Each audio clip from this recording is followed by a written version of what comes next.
ਸੋ ਕਿਉ ਮੰਦਾ ਆਖੀਏ ਸ਼ਬਦ ਗੁਰੂ ਨਾਨਕ ਦੇਵ ਜੀ ਦੁਆਰਾ ਰਚਿਆ ਗਿਆ ਹੈ। ਸਾਡੀ ਸਾਹਿਤਮਾਲਾ ਪਾਠ ਪੁਸਤਕ ਦੇ ਵਿੱਚ ਪਹਿਲੀ ਕਵਿਤਾ ਦਰਜ ਕੀਤੀ ਗਈ ਹੈ। ਇਸ ਦੇ ਵਿੱਚ ਆਪਾਂ ਸਭ ਤੋਂ ਪਹਿਲਾਂ ਗੁਰੂ ਨਾਨਕ ਦੇਵ ਜੀ ਬਾਰੇ ਜਾਣ ਪਛਾਣ ਪੜਾਂਗੇ।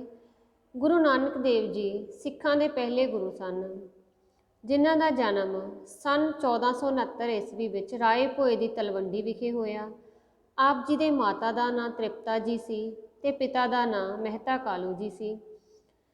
ਉਹ ਇੱਕ ਪਟਵਾਰੀ ਸਨ ਮਹਿਤਾ ਕਾਲੂ ਜੀ, ਤੇ ਗੁਰੂ ਜੀ ਦੀ ਵੱਡੀ ਭੈਣ ਦਾ ਨਾਂ ਬੇਬੇ ਨਾਨਕੀ ਸੀ। ਲਗਭਗ 19 ਸਾਲ ਦੀ ਉਮਰ ਵਿੱਚ ਆਪ ਜੀ ਦਾ ਵਿਆਹ ਬਟਾਲਾ ਨਿਵਾਸੀ ਮਾਤਾ ਸੁਲੱਖਣੀ ਜੀ ਨਾਲ ਹੋਇਆ। ਆਪ ਜੀ ਦੇ ਘਰ 2 ਪੁੱਤਰਾਂ ਨੇ ਜਨਮ ਲਿਆ, ਜਿਨ੍ਹਾਂ ਦਾ ਨਾਂ ਸ਼੍ਰੀ ਚੰਦ ਤੇ ਲਖਮੀ ਚੰਦ ਜੀ ਸੀ। ਕੁਝ ਦੇਰ ਉਹਨਾਂ ਨੇ ਦੌਲਤ ਖਾਨ ਲੋਧੀ ਦੇ ਮੋਦੀਖਾਨੇ ਵਿੱਚ ਕੰਮ ਕੀਤਾ। ਅਸੀਂ ਗੁਰੂ ਨਾਨਕ ਦੇਵ ਜੀ ਦੇ ਲੇਖ ਦੇ ਵਿੱਚ ਪੜ੍ਹਦੇ ਹੀ ਹਾਂ ਕਿ ਉਹਨਾਂ ਨੇ 4 ਉਦਾਸੀਆਂ ਕੀਤੀਆਂ, ਲੋਕਾਂ ਨੂੰ ਸਿੱਧੇ ਰਾਹ ਪਾਇਆ। ਠੀਕ ਹੈ, ਕਾਫੀ ਸਾਰੀਆਂ ਸਿੱਖਿਆਵਾਂ ਦਿੱਤੀਆਂ। ਇਸ ਤਰ੍ਹਾਂ ਉਹਨਾਂ ਨੇ ਬਹੁਤ ਸਾਰੀ ਬਾਣੀ ਰਚੀ।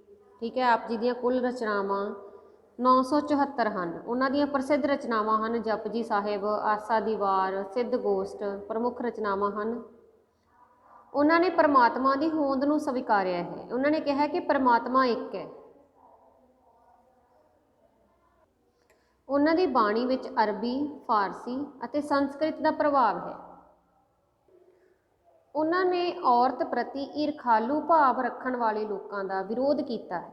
ਠੀਕ ਹੈ, ਸੋ ਕਿਉ ਮੰਦਾ ਆਖੀਏ ਸ਼ਬਦ ਦੇ ਵਿੱਚ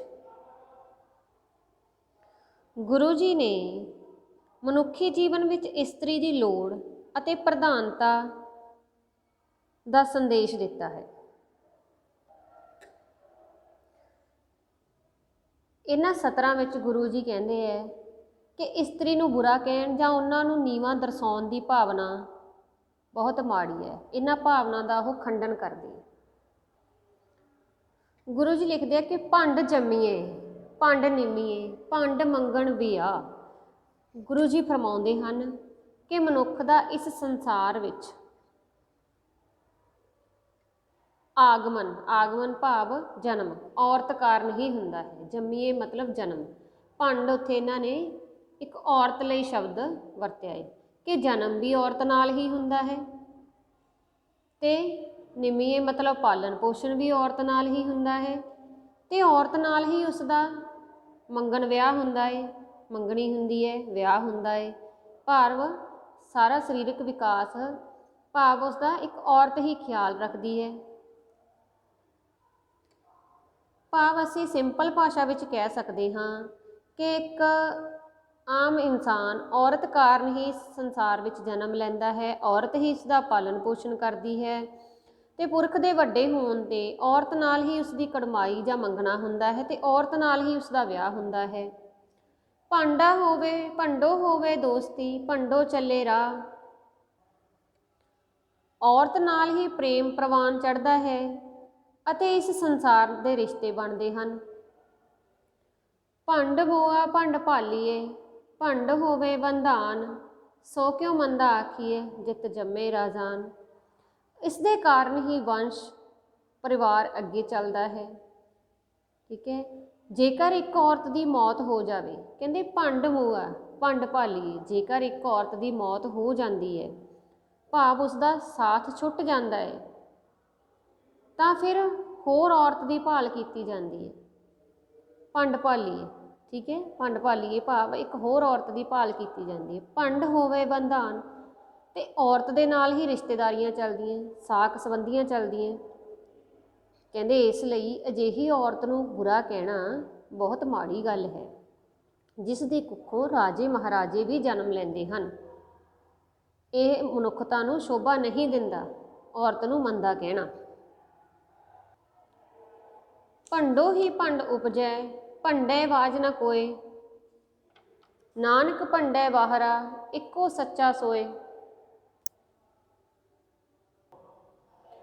ਗੁਰੂ ਜੀ ਔਰਤ ਦੀ ਮਹਾਨਤਾ ਨੂੰ ਦਰਸਾਉਂਦਿਆਂ ਹੋਇਆ ਦੱਸਦੇ ਹਨ ਕਿ ਔਰਤ ਤੋਂ ਹੀ ਔਰਤ ਪੈਦਾ ਹੁੰਦੀ ਹੈ। ਭੰਡਿਆ ਹੀ ਭੰਡ ਉਪਜੇ। ਕਹਿੰਦੇ ਇੱਕ ਔਰਤ ਵੀ ਔਰਤ ਤੋਂ ਹੀ ਜਨਮ ਲੈਂਦੀ ਹੈ। ਭੰਡੇ ਬਾਜ ਨਾ ਕੋਈ, ਕਿ ਔਰਤ ਤੋਂ ਬਿਨਾਂ ਇਸ ਦੁਨੀਆ ਵਿੱਚ ਕੋਈ ਵੀ ਪੈਦਾ ਨਹੀਂ ਹੁੰਦਾ। ਰਾਜਿਆਂ ਨੂੰ ਜਨਮ ਦੇਣ ਵਾਲੀ ਵੀ ਔਰਤ ਹੈ ਤੇ ਔਰਤ ਨੂੰ ਵੀ ਜਨਮ ਦੇਣ ਵਾਲੀ ਹੀ ਔਰਤ ਹੈ। ਉਸ ਔਰਤ ਤੋਂ ਬਿਨਾਂ ਇਸ ਮਨੁੱਖਾ ਜਗਤ ਵਿੱਚ ਕੋਈ ਨਹੀਂ ਹੈ। ਨਾਨਕ ਭੰਡੇ ਬਾਹਰਾ ਇੱਕੋ ਸੱਚਾ ਸੋਏ। ਜੇਕਰ ਉਸ ਦੀ ਹੋਂਦ ਤੋਂ ਬਿਨਾਂ ਕੋਈ ਹੈ ਤਾਂ ਉਹ ਕੇਵਲ ਇੱਕੋ ਸੱਚਾ ਪਰਮਾਤਮਾ ਹੈ। ਕਹਿੰਦਾ ਜੇ ਕੋਈ ਔਰਤ ਤੋਂ ਬਿਨਾਂ ਪੈਦਾ ਹੋਇਆ ਤਾਂ ਕੌਣ ਹੈ? ਸਿਰਫ ਇੱਕੋ ਇੱਕ ਪਰਮਾਤਮਾ। ਜਿਤ ਮੁਖ ਸਦਾ ਸਲਾਈਏ ਭਾਗਾਂ ਰੱਤੀ ਚਾਰ। ਅਜਿਹੇ ਪ੍ਰਭੂ ਦੀ, ਪਰਮਾਤਮਾ ਦੀ, ਜਿਹੜੇ ਮੁੱਖ ਸਲਾਉਣਾ ਕਰਦੇ ਹੈ, ਸਲਾਉਤਾ ਕਰਦੇ ਹੈ, ਸਿਫਤ ਕਰਦੇ ਹੈ, ਗੁਣਗਾਨ ਕਰਦੇ ਹੈ, ਉਹ ਬੜੇ ਭਾਗਾਂ ਵਾਲੇ ਹੁੰਦੇ। ਠੀਕ ਹੈ। ਨਾਨਕ ਤੇ ਮੁਖ ਉਜਲੇ ਤਿਤ ਸੱਚੇ ਦਰਬਾਰ। ਉਸ ਦੇ ਸਿਫਤ ਸਲਾਹ ਕਰਨ ਵਾਲਿਆਂ ਦੇ ਹਮੇਸ਼ਾ ਉਜਲੇ ਰਹਿੰਦੇ ਹਨ ਮੁੱਖ। ਹਮੇਸ਼ਾ ਉਹਨਾਂ ਦੇ ਮੁੱਖ ਉਜਲੇ ਹੁੰਦੇ ਆ, ਹਮੇਸ਼ਾ ਉਹਨਾਂ ਦੇ ਮਨ ਸਾਫ਼ ਹੁੰਦੇ ਹਨ। ਉਹਨਾਂ ਨੂੰ ਉਸ ਪਰਮਾਤਮਾ ਦੇ ਦਰ 'ਤੇ ਕੋਈ ਡਰ ਜਾਂ ਭੈ ਨਹੀਂ ਹੁੰਦਾ। ਠੀਕ ਹੈ। ਉਹਨਾਂ ਦੇ ਮਨ ਸਾਫ਼ ਹੁੰਦੇ ਹੈ। ਇਸ ਕਰਕੇ ਇਹਨਾਂ ਸਤਰਾਂ ਵਿੱਚ ਗੁਰੂ ਜੀ ਫਰਮਾਉਂਦੇ ਹਨ ਕਿ ਇੱਕ ਪਰਮਾਤਮਾ ਹੀ ਹੈ ਜਿਹੜਾ ਇਸਤਰੀ ਤੋਂ ਨਹੀਂ ਜੰਮਿਆ ਤੇ ਸਾਨੂੰ ਸਦਾ ਉਸ ਦੇ ਗੁਣ ਗਾਉਣੇ ਚਾਹੀਦੇ ਹਨ। ਇਹਨਾਂ ਸਤਰਾਂ ਦੇ ਨਾਲ ਸੰਬੰਧਿਤ ਸਾਡੇ ਕੁਐਸਚਨ ਆਨਸਰ ਹੈ। ਸਭ ਤੋਂ ਪਹਿਲਾਂ ਇਹ ਯਾਦ ਰੱਖਣਾ ਹੈ ਕਿ ਇਸ ਦੇ ਨੀਚੇ ਲਿਖਿਆ ਹੈ ਵਾਰ ਆਸਾ ਮਹੱਲਾ ਪਹਿਲਾ। ਇਹ ਯਾਦ ਰੱਖਣਾ ਹੈ ਕਿ ਸ਼ਬਦ ਵਾਰ ਆਸਾ ਮਤਲਬ ਇਹ ਆਸਾ ਦੀ ਵਾਰ ਵਿੱਚੋਂ ਲਏ ਗਏ ਹਨ। ਇਹ ਸ਼ਾਰਟ ਕੁਐਸਚਨ ਆ ਸਕਦੇ ਹੈ, ਇਹ ਨੋਟ ਕਰਨ ਦੀ ਗੱਲ ਹੈ ਬੱਚਿਓ, ਨੋਟ ਕਰਿਓ ਕਿ ਸ਼ਬਦ ਕਿੱਥੋਂ ਲਿਆ ਗਿਆ ਹੈ, ਕਿਹੜੀ ਬਾਣੀ ਵਿੱਚੋਂ ਲਿਆ ਗਿਆ ਹੈ। ਆਸਾ ਦੀ ਵਾਰ ਵਿੱਚੋਂ। ਮਹੱਲਾ ਪਹਿਲਾ ਮਤਲਬ ਪਹਿਲੇ ਗੁਰੂ ਸਾਹਿਬ ਦੀ ਰਚਨਾ ਹੈ, ਭਾਵ ਗੁਰੂ ਨਾਨਕ ਦੇਵ ਜੀ ਦੇ ਆਸਾ ਦੀ ਵਾਰ ਵਿੱਚੋਂ ਲਿਆ ਗਿਆ ਸ਼ਬਦ ਹੈ। ਸੋ ਕਿਉ ਮੰਦਾ ਆਖੀਏ ਸ਼ਬਦ ਦਾ ਕੇਂਦਰੀ ਭਾਵ ਲਿਖੋ। ਠੀਕ ਹੈ। ਸਭ ਤੋਂ ਪਹਿਲਾਂ ਆਪਾਂ ਸਾਰ ਲਿਖਣਾ ਹੈ ਜਾਂ ਕੇਂਦਰੀ ਭਾਵ ਲਿਖਣਾ ਹੈ ਤਾਂ ਉਸ ਦੇ ਵਿੱਚ ਰਾਈਟਰ ਨੇਮ ਜ਼ਰੂਰ ਲਿਖਣਾ ਹੈ, ਲੇਖਕ ਦਾ ਨਾਮ, ਰਾਈਟਰ ਨੇਮ ਲਿਖਣਾ ਹੈ। ਸੋ ਕਿਉ ਮੰਦਾ ਆਖੀਏ ਗੁਰੂ ਨਾਨਕ ਦੇਵ ਜੀ ਦੁਆਰਾ ਲਿਖਿਆ ਗਿਆ ਇੱਕ ਸ਼ਬਦ ਹੈ। ਇਸ ਦੇ ਵਿੱਚ ਉਹਨਾਂ ਨੇ ਔਰਤ ਦੀ ਮਹਾਨਤਾ ਨੂੰ ਦਰਸਾਇਆ ਹੈ। ਔਰਤ ਹੀ ਇੱਕ ਸੰਸਾਰ ਦੇ ਵਿਕਾਸ ਦਾ ਮਾਧਿਅਮ ਹੈ। ਇਸ ਤੋਂ ਬਿਨਾਂ ਜਿਹੜੀ ਮਨੁੱਖ ਦੀ ਕਲਪਨਾ ਨਹੀਂ ਕੀਤੀ ਜਾ ਸਕਦੀ। ਕਹਿੰਦੇ ਔਰਤ ਤੋਂ ਹੀ ਮਨੁੱਖ ਜਨਮ ਲੈਂਦਾ ਹੈ, ਵਿਕਾਸ ਕਰਦਾ ਹੈ। ਠੀਕ ਹੈ। ਸਾਰਾ ਹੀ ਜੀਵਨ ਜਿਉਂਦਾ ਹੈ।